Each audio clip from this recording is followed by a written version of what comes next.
Good afternoon, everyone. This is Dr. Anita Fowler sitting with my wonderful friend, LaKesha Womack, a phenomenal woman who I met, what had it been, 3 years ago? Yes, I think it's been about 3 years. At the top of the pandemic or right at the beginning of the pandemic. Let me tell you why she is so phenomenal.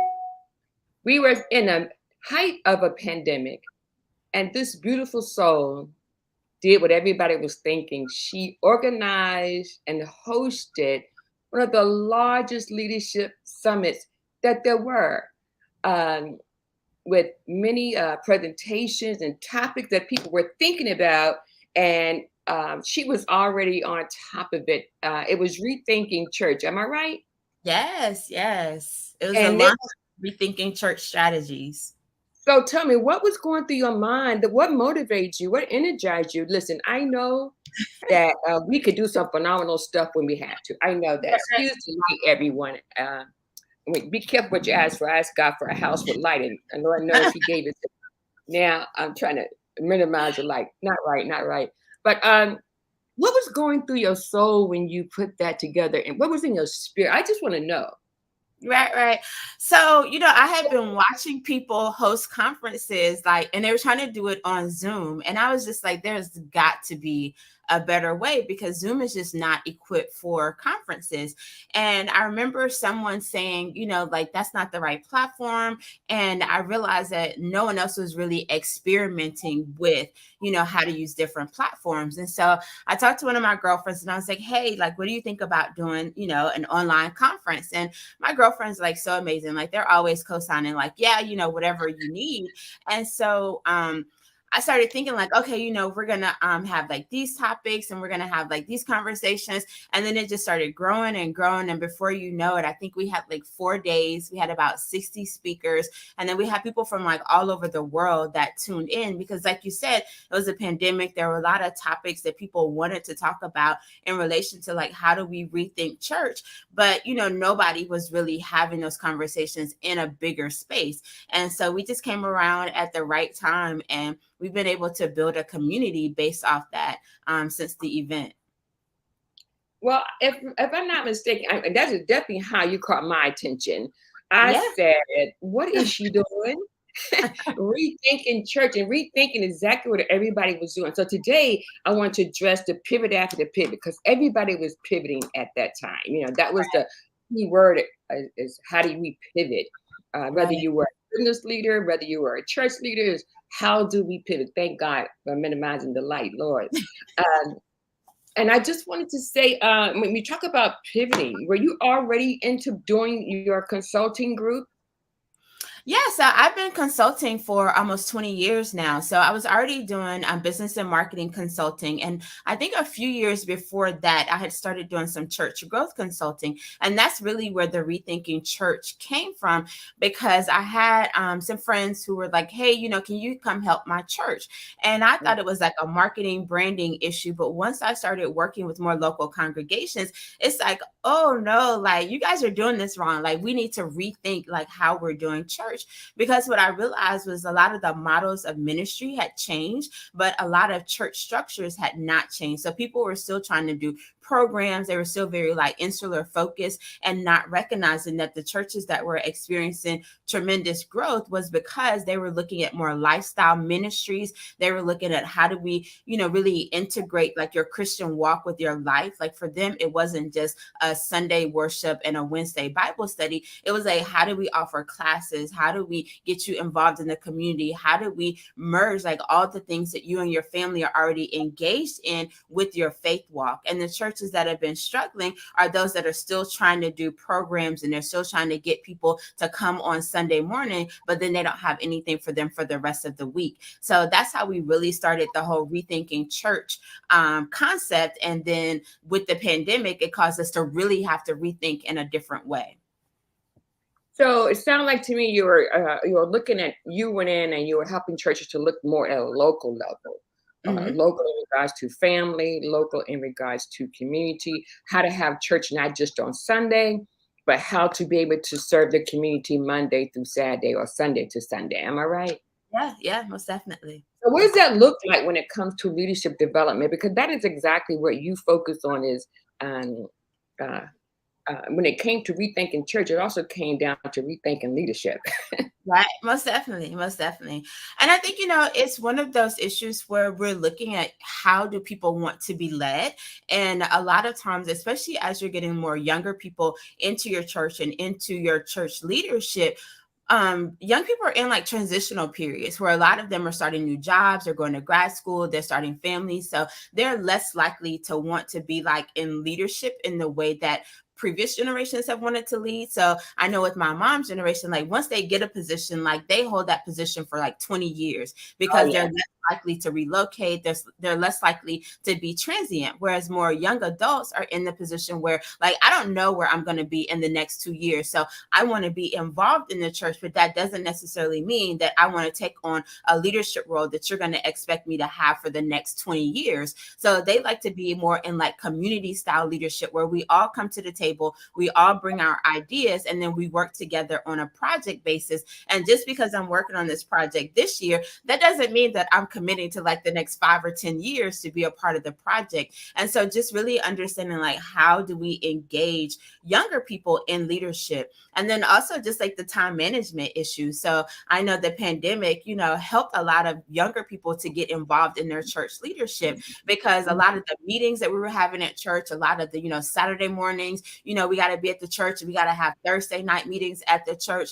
And again, young people who have kids that they're trying to raise, they're in grad school, they don't have the time to take away from like their family unit to go to the church for a meeting that could have been an email. So with things moving to Zoom, you saw like more younger people and people who just have a lot of things going on in their lives getting more engaged with their church. And so I think that's how it's caused a lot of church leaders to kind of rethink like, how are we engaging with our congregation so that we do get more people to the table and get more people involved?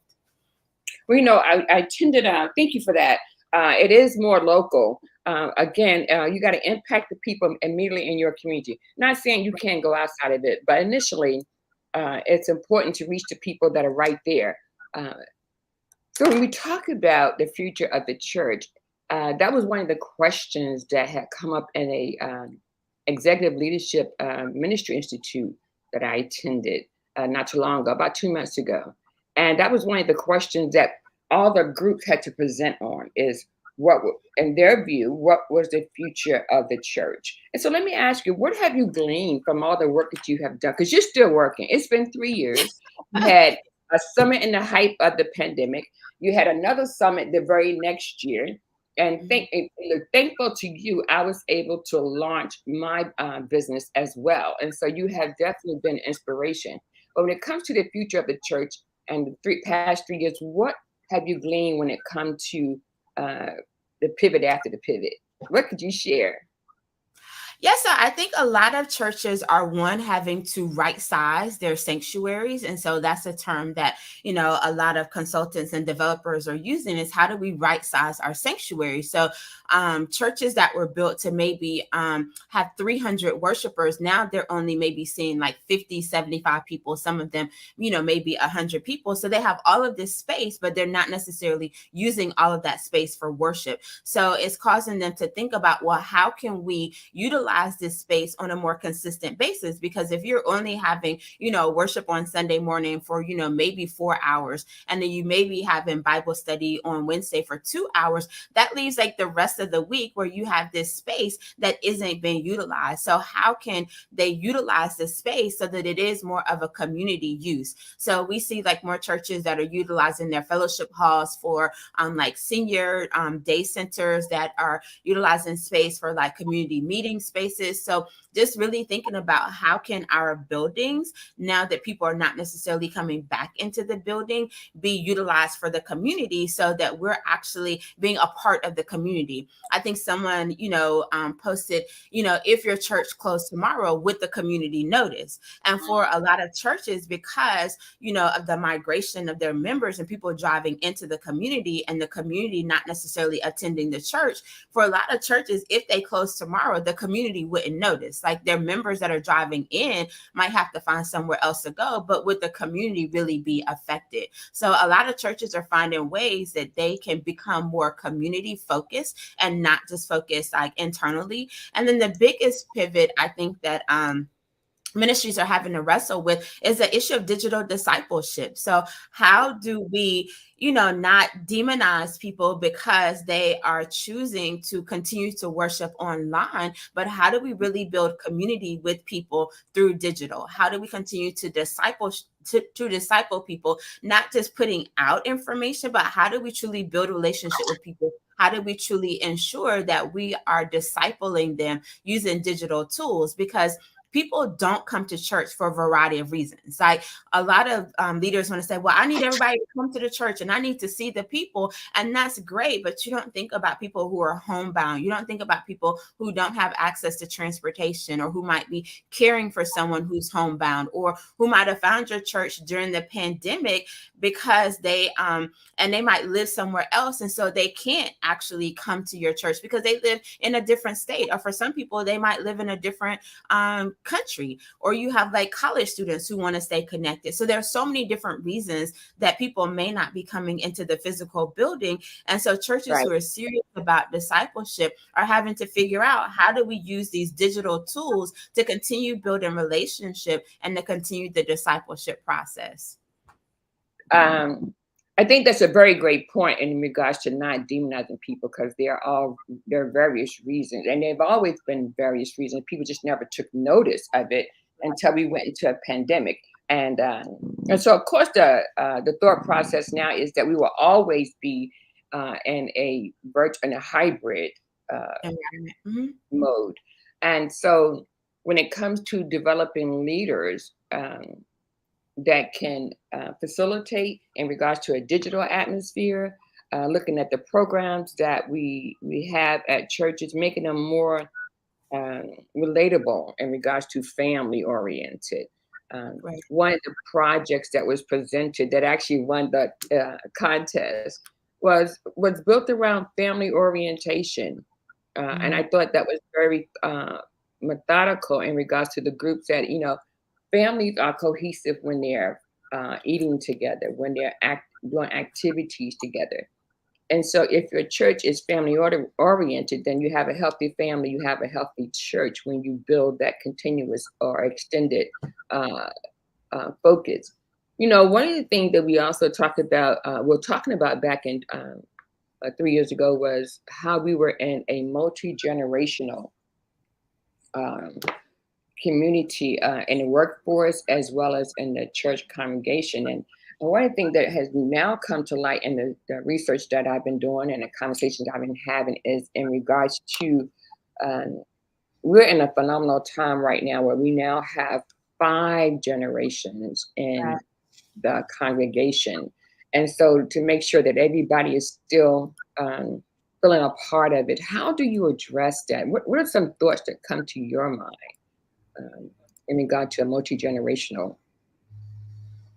Yeah, so one of the issues that a lot of churches struggled with was, how do they keep their older members engaged? Because even though we're moving into this digital space, like you still have some members who are not online. And so my thing is like, if you're doing the Sunday announcements, then, what does it hurt for you to like print it off and put it in an envelope and stick a stamp on it and put it in the mail? Because I guarantee you, people who are not reading their email are still checking their mailbox. Like I tell people, like, don't mail me anything. Like if you need to talk to me, like send me an email. But for people who are not checking their text message, they're not checking their email, they're probably checking their mailbox. And then what does it look like to, maybe burn your sermons on a CD and put them in the mail? Because people who are not on YouTube probably still have a DVD player or a CD player. So it really comes down to, when we're talking about engaging our older members, is like figuring out like, how are they trying to access your church? How are they trying to stay connected? Because too often,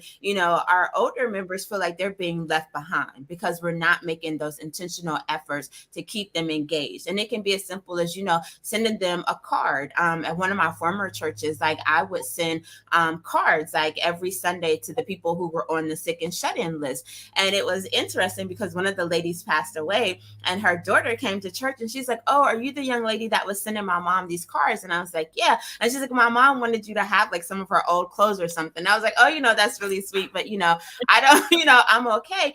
But it was the fact that, even though she had never met me, I was, thinking about her. And so she wanted to do something nice for me. And too often the church wonders why older members are not leaving anything for them in their wills or in their estate. But if you're not being considerate of them during this time in their life, other than, maybe coming to give them communion once a month, then you can't expect that they're going to put you in their will or in their life insurance. So I think, we have to be really considerate of, how are we keeping our older members engaged? But then like, even with our younger members, and especially like our youth, don't think that just because they're young, like they want to be online. Like most of them want to be online with their friends, but they're not necessarily like that interested in being online with the church. And so I think that there's so many cultural activities that our young people are not taking advantage of. And so I'm always encouraging churches with youth ministries. I'm like, arrange trips to take them to the museum, arrange trips to take them to like sporting events, like get them out of the house because they're already online, playing their video games and they're lacking a lot of social skills. So we're not using the church as an opportunity to not only educate them, but also to help build their social skills. And then I think with our younger kids, like we know that there's a learning loss because of the pandemic. So how can the church step in with like our Bible studies and our Sunday schools to help increase like the literacy rate of our young kids? So that can be, utilizing like the Bible as a way to teach like reading lessons.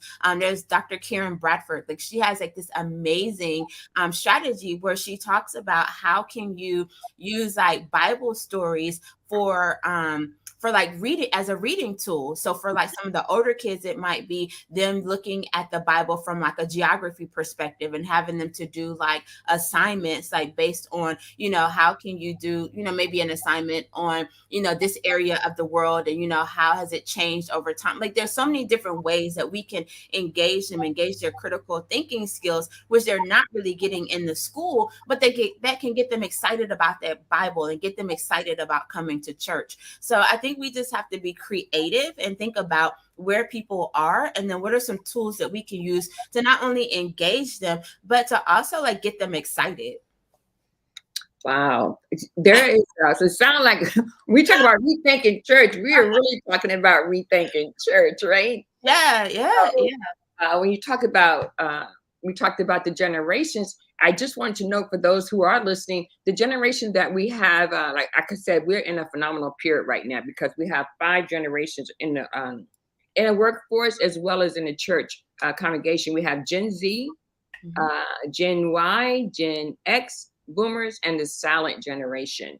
And all 5 are now in our congregation. So it's very important that we consider the generations in regards to how they engage. And I think that's very critical, and not to be critical of anyone who still would watch church, on a virtual mode. I think we are here, the virtual mode and the hybrid mode is definitely here to stay.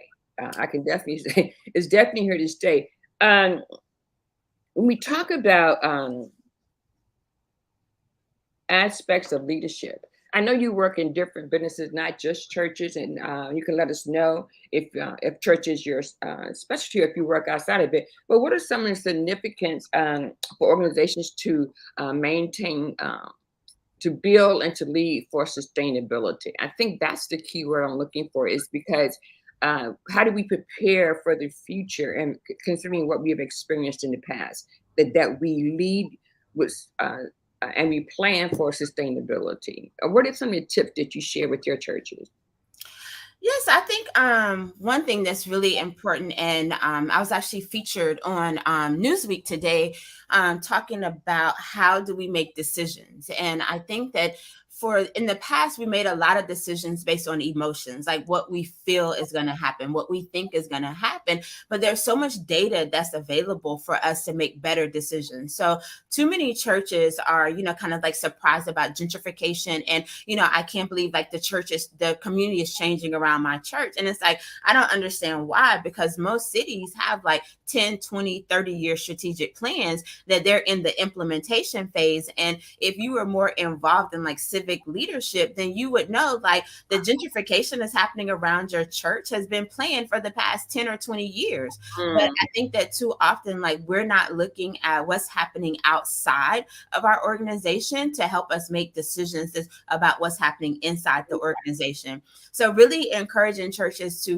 one, like, make sure that you're sending someone to your school board meeting, make sure someone's going to city council, make sure someone's going to the county commissioner meeting. And like the whole church doesn't have to go, but if you see that there's something that we really need to be involved with, then you kind of come back and tell the church, like, hey, like, these are some issues that's like coming up. These are some issues that we need to be engaged in, because you guys know, like, we have a presidential election coming up next year, and a lot of people are focused on the presidential election. But as we see, like, our school boards and our city councils and our governor's races and the attorney general, like, those races are just as important. But if we're not organizing our people to be engaged, then a lot of times, like, we're the ones who suffer the most with the decisions that are being made.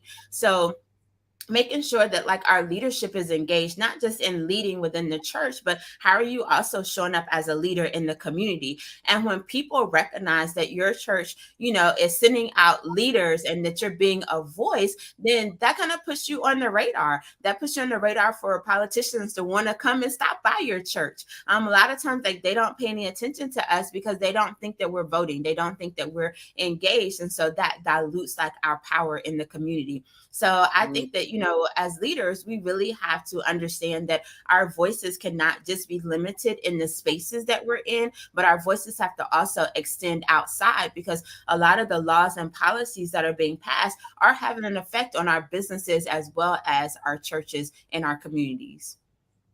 Wow, that is true. And so I think one of the critical points is always having to consult in regards to stand abreast as what's going on, especially like you say, when it comes to the local community and policies. It's very important for churches to be involved and attending the meeting, and even having members who are part of those local meetings.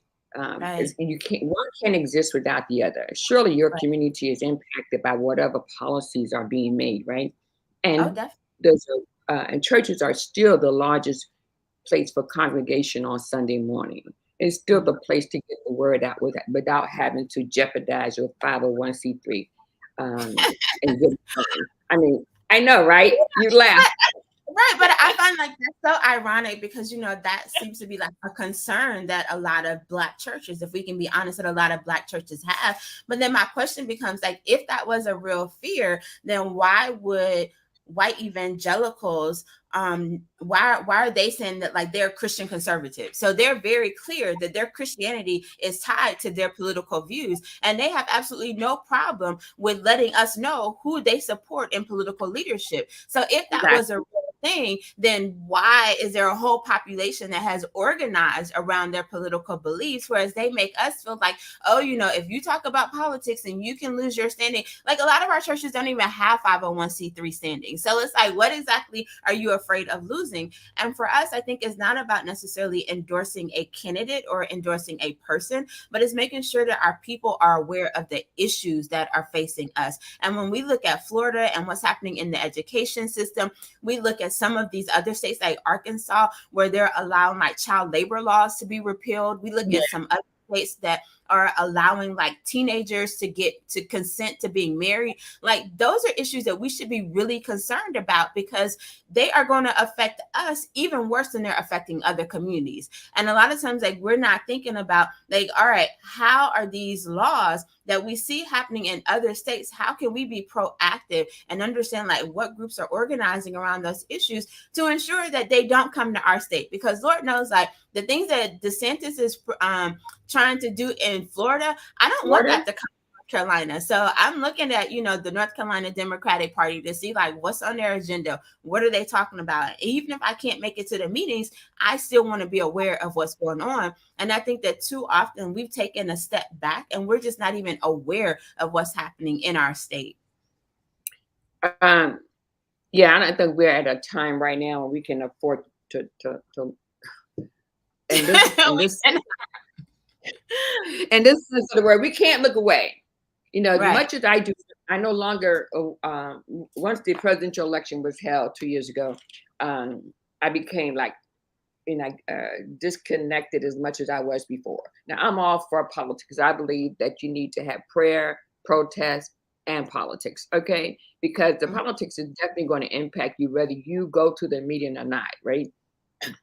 And for that reason, we all have to vote, and so we all have to be aware what it is that we are voting on. And there is Right. so much. I mean, if we thought there was a lot to consider from voting 2 years ago or 6 years ago, for that matter, there is a lot now. And so our voices are definitely needed in the community. And so now, as we get ready to turn the corner and get ready for the elections, or should be ready for the elections, I think it's critical that we hold these conversations as to what's going on, what's impacting you. And so there needs to be a social justice arm that's continuously reaching Right. into the community, into the meetings. So I believe that churches have become aware of that. But at the same token, when we talk about um, spreading the word and getting the word around, when you talk about different generations in the workforce and different generations in the congregation, everyone, like millennials, look at leadership a little bit differently when it comes to engaging. Like they want to go to work, but when I sat into this class about a month ago, so when I talked about how the value system of different generations have been impacted by their life experiences, which is one thing we have to consider. Uh, and when I mentioned how how the millennials wanted to have a leadership that focused on their developmental needs and their Mhm. human capital improvement beyond the needs of the organization and the leader. I was corrected on the spot and said, "Oh, we want to work, but we Right. are not going to tolerate working in toxic environments." Right. And Right. so I asked the young lady to expound on it. And she said she watched her parents, put up with a lot. And what she didn't watch, she heard about how her parents, most people that even when I was in the workforce, they would say, well, I can't challenge so and so or such and such in the workforce because I need this job. Mm-hmm. And the millennials today, as I was told, they don't tolerate that. And so when you research it and you find out, and you talk to people, you find that there's 1 foot in and 1 foot out of the office. And I should just leave it at that. But I was corrected to expound on it. And what that means is just that their value system has been impacted by their life experiences. And every generation afterwards, they look at life and they engage life and they value life in regards to what's impacting them, what has been their experience. And so you find now that you have more involved in the political arena. And I think that's a great thing. And as you continually hear people say, well, the young people are going to save us. Well, we as boomers and Gen X's and we all have to continue to advise and be involved as well because our voice is important. So Yeah. tell me, so let's talk about LaKesha Womack. Let's talk about what have you been doing in the past 12 months? What keeps you going? I mean, you have been going at this, like you said, for 20 years, and some people can barely get started. And when they get started, they don't stay with it. What are some of the challenges that you have seen improve or have seen some differences in regards to supporting uh, Black women or Black owned businesses? What has been some challenges that have improved, and what are some challenges that are still to overcome? Well, I'll say, starting with what's happening with me, a lot of people who follow me know, like, for, I would say maybe, 6 to 9 months, I was kind of off social media because I found myself like doing so much. And, one of the blessings and curses of being a visionary with gifts is you can do a lot of things. And I found myself doing so many different things, and none of it felt like it was bearing fruit. Like I didn't feel like I was being fruitful. I felt like I was busy, but I didn't feel like I was really having an impact. So I kind of had to take a step away to reassess, like, what is it that I'm doing and what do I really want to do? And so, during that time, like, I went back to school, not necessarily like a college, but I enrolled in like the Fearless Fund Foundation's like Get Venture Ready cohort.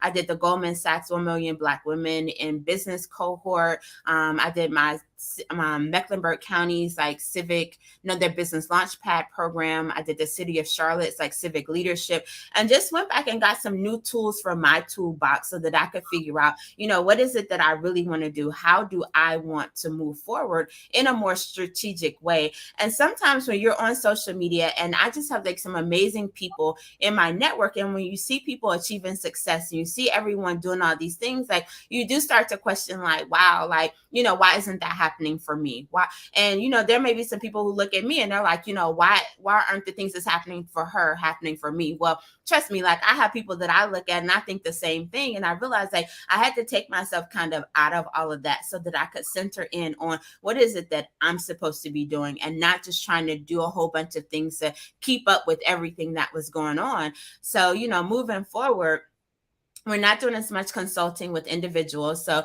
we have like a few corporate clients that we're working with. And then we're in the process of launching an app. So it's the Black Seed Network. And within that network, we're building a community for Black business owners. And we're working on establishing a loan fund. So we want to be a micro lender for Black businesses, because as you were asking, one of the challenges that I see is like there's so much knowledge that people are getting, but then they still lack the access to capital to actually implement some of those strategies. So we want to partner with incubators and accelerators who are doing the great work of providing the training and helping people develop these action plans to then help people get access to the capital that will allow them to implement those action plans.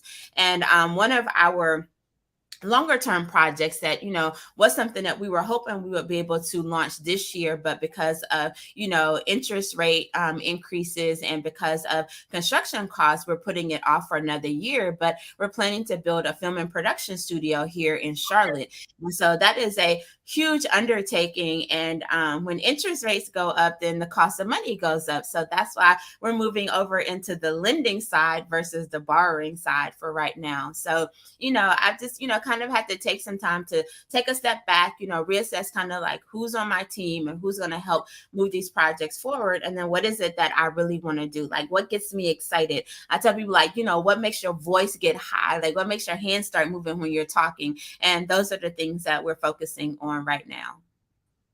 Well, I find it interesting now. I was looking at one of the individuals you directed me to, and they're into the lending business as well. Mm-hmm. And I'm still trying to reach out to them.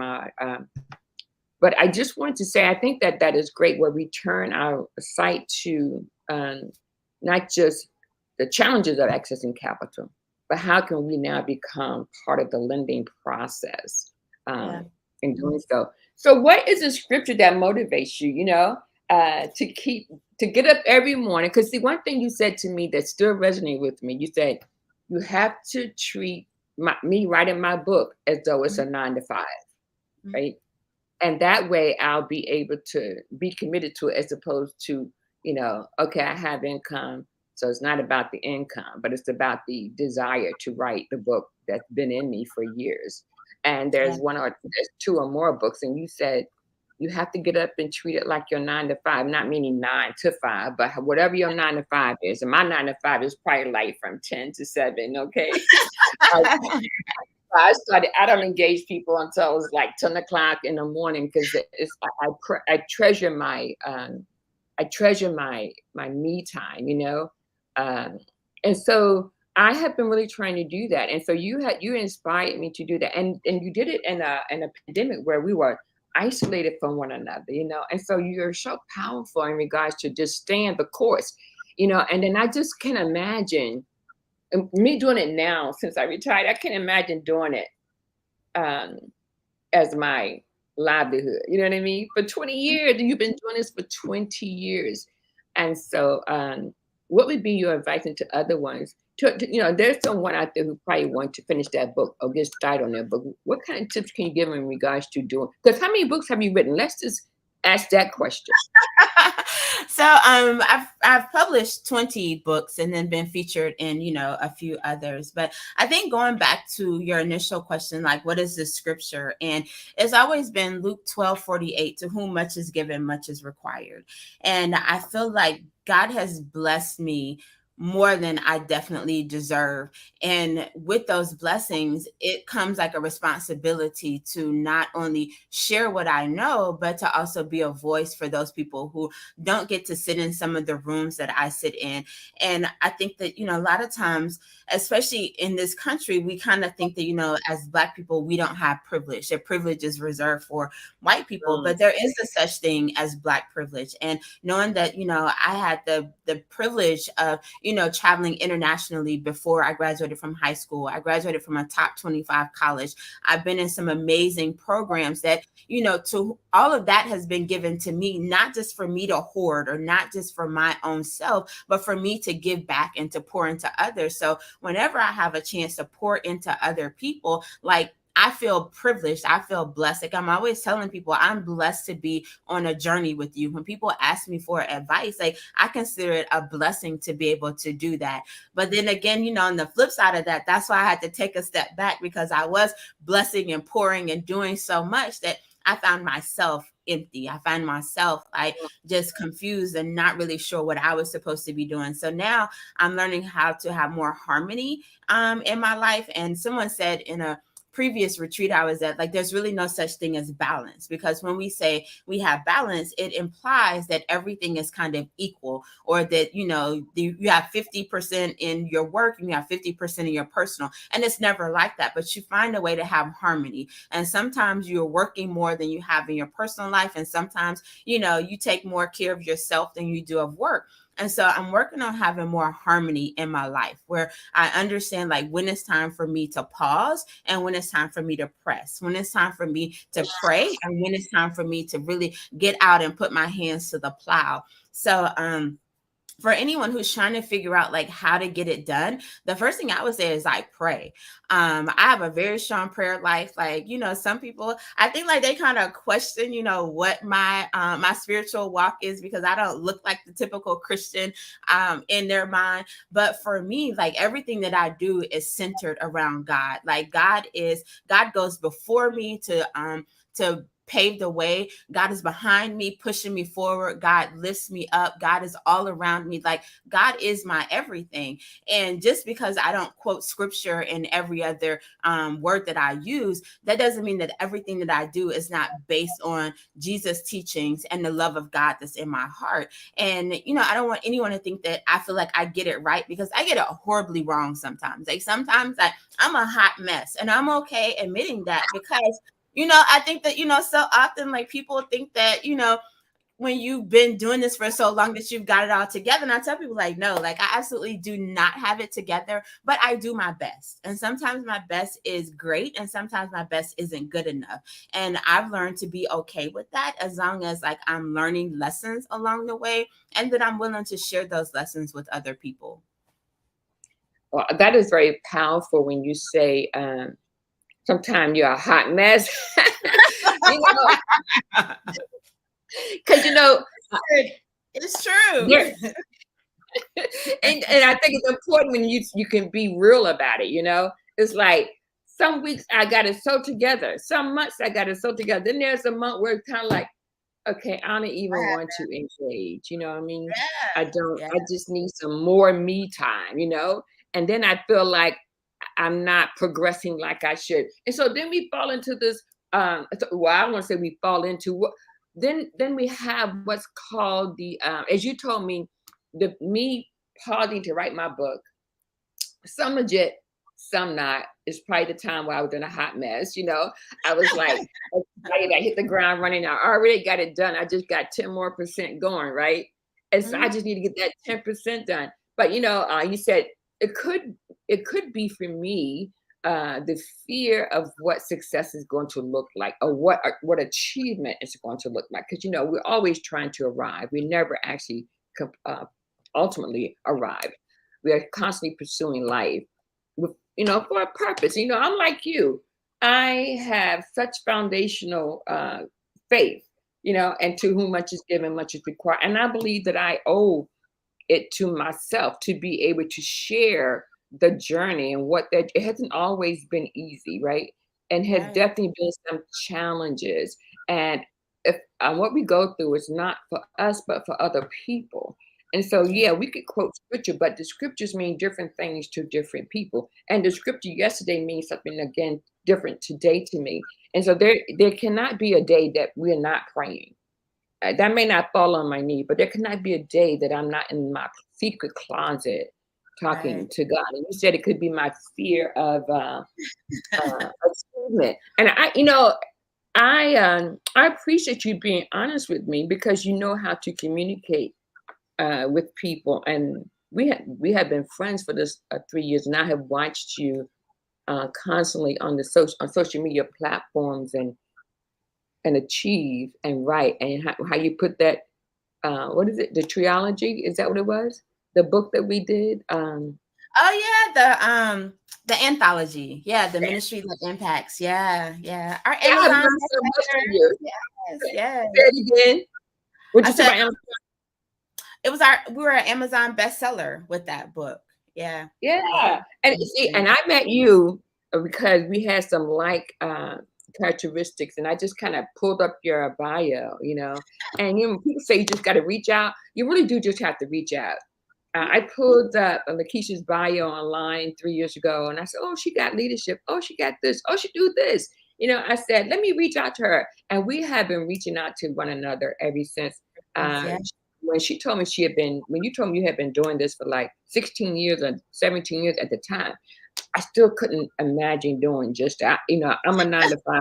I'm retired military, so I kind of only understand Yeah. um, 9 to 5, and I'm still trying to adjust. But what I want to talk about when you said maybe it's my own fear of finishing, what that would look like, how how uh, how further that would push me, and how great I would feel. And so some people would call that the imposter syndrome.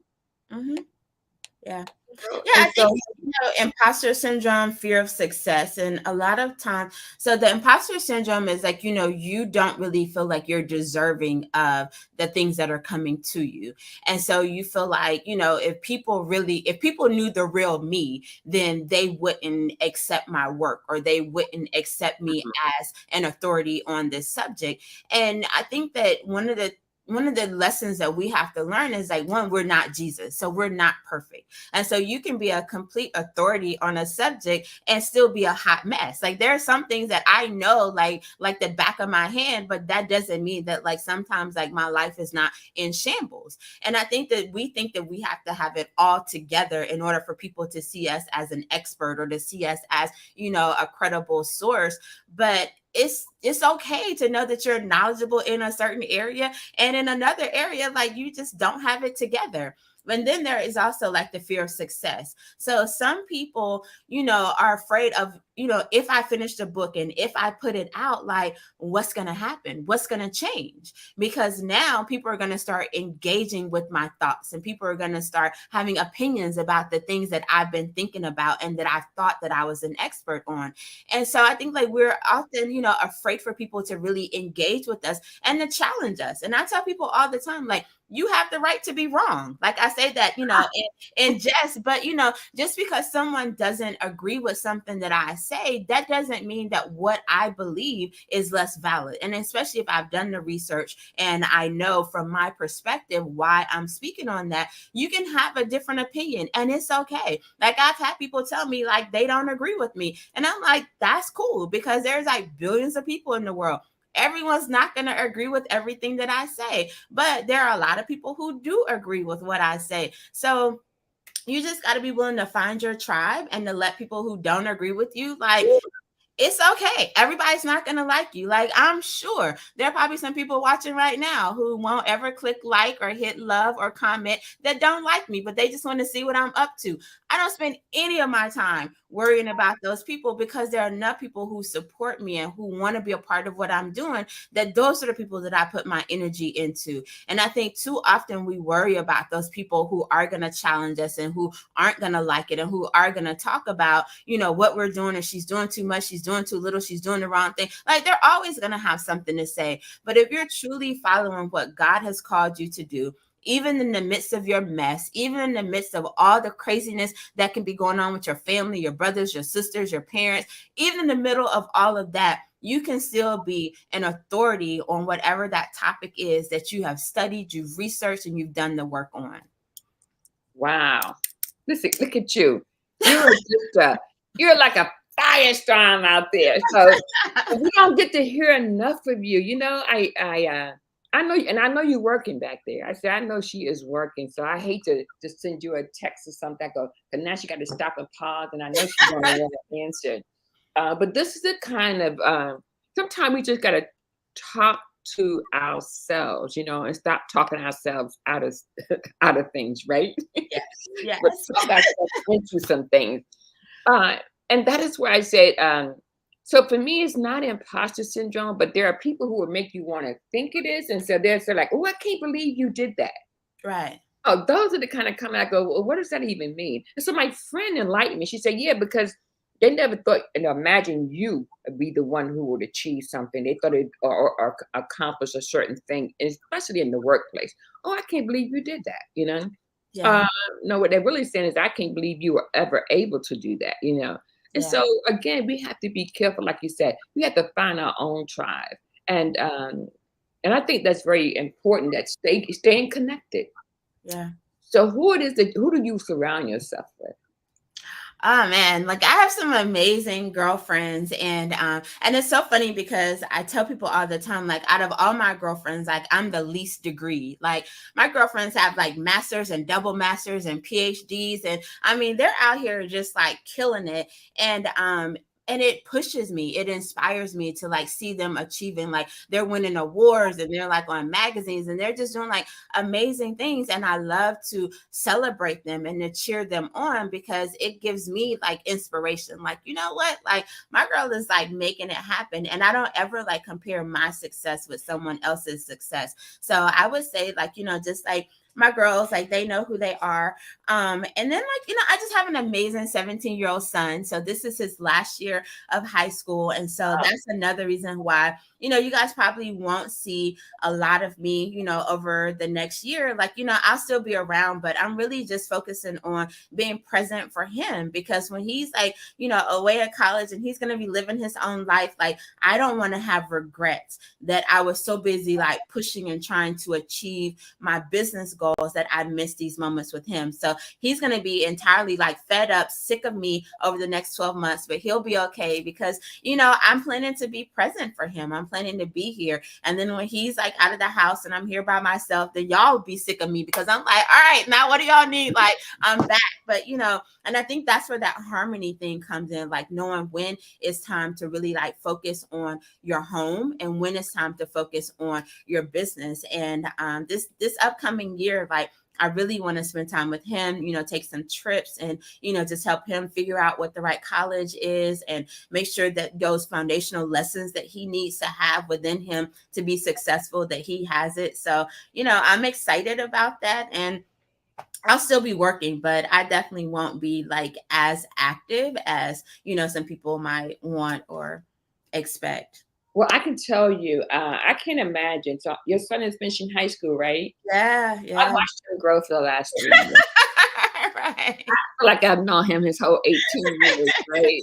I've watched him read books sitting in the mall, right? And you're looking over, it's like you said, I raised a different kind of kid, like just cherishing every moment of that. Yeah. And I am just so excited. And I just can't imagine I shouldn't say it. Let me see how I can say this right. And so he's 18 and you've been doing this independent business for 20 years? Well, almost 20 years. So I actually started my business when he was born. So I tell people I'm a mom by choice. And I was very intentional about the way I wanted to parent him. And I didn't want him to grow up in daycare. So I started my business so that I could stay home with him. And so I would, do consulting and, kind of odd projects like while he was sleeping when he was a baby.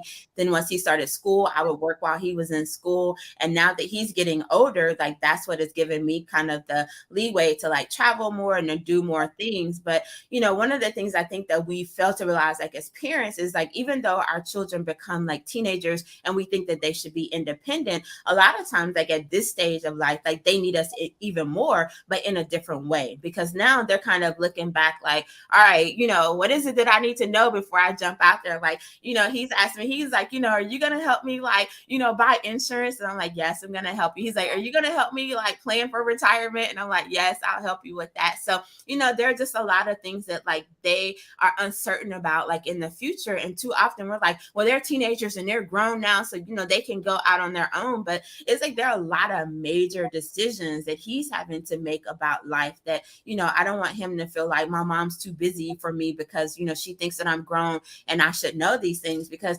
there's so many things like I still don't know. So there's no way like he's getting rid of me that easily. Well, I am excited. How can people follow you or reach out to you? Yeah, so you can follow me on all social media at LaKesha Womack. So I'm on pretty much every platform. I'm probably most active on Facebook, a little bit active on Instagram, not so much, kind of active on LinkedIn. I read Twitter a lot just to understand like all the craziness that's going on in the world. But Facebook is probably like the best place that that you can find me and kind of keep up with what's going on. And I would say LinkedIn is a close second, and then Instagram would be third. And then you can always like visit my websites, like if you want to contact me or, schedule a consultation or anything like that. Or what's your website? It's Womack, C is in consulting, G is in group.com. So womackcg.com. Womack CG. Is that case sensitive? No, it's not. Okay. CG.com. Yep. I invite everyone to at least go out to the website and just and read it, and then reach out to LaKesha. I mean, for consulting time. I mean, if you want to be inspired, you want to be encouraged, someone who's going to stick with you. She has stuck with me, and she has not beat me up. Continue to encourage me to get that 10% of my book done, and she helped me with my cover and the title and guidance on what to write. And one of the other great tips that she gives is don't try to tell everything. You have nothing to tell when you're actually presenting. Right. Another thing that I've told you also is like everything happens in God's time. And I think a lot of times like we try to rush things. And that's why it's important to have that relationship with God, because God will tell you when to pause and when to press. And I think that's the most important thing is like sometimes like we're so busy pressing and trying to make something happen and trying to make something happen. And we have to ask like, all right, God, is this what you want me to be doing right now? Because sometimes like we're trying so hard to make it happen when God is like, it's not time. And if you keep pressing, then you're going to find yourself in a situation that you're then going to have to pray to get yourself out of. So for me, it's like really important to understand like, all right, God, just because you've given me the vision for this thing, like, does that mean that it's time for me to execute that vision? And like with the film studio, I thought like last year, it was something I was like, I'm ready to go. And God had given me the vision and I've been doing some of the work on it. But then it's like, I had to take the step back and say like, all right, but is now the time? And so then I started paying attention, like interest rates are rising, construction costs are rising. So what started out as a $10 million project is like a $15 million project. And so it's like, all right, to be a good businesswoman, of course, scripture says you got to count the cost. And does it make sense to spend an extra $5 million when maybe I should just take a step back, work on these other things that I have in the pipeline, and then see what the economic conditions look like next year. And then when you add the fact that the writers are on strike, the actors are on strike, like, does it really make sense to press on something right now that it may not be a good environment for it to even be developed in? So sometimes like you just have to, stay, well, no, all the time. You have to stay in relationship with God so that you can see how you need to move. And when you're moving in God's time and you're moving in God's will, then it works out and you don't feel stressed and you don't feel pressured. So I don't really stress about stuff because it's like, if it's God's will, it's going to be done. And if it's not God's will, then it's not going to happen. So I just pray that I'm always doing my part. Well, I tell you, and I'll close with this, everyone, just to let you know how significant LaKesha is to my life. I think it's great when Black women can work together and that we understand one another and that we can communicate.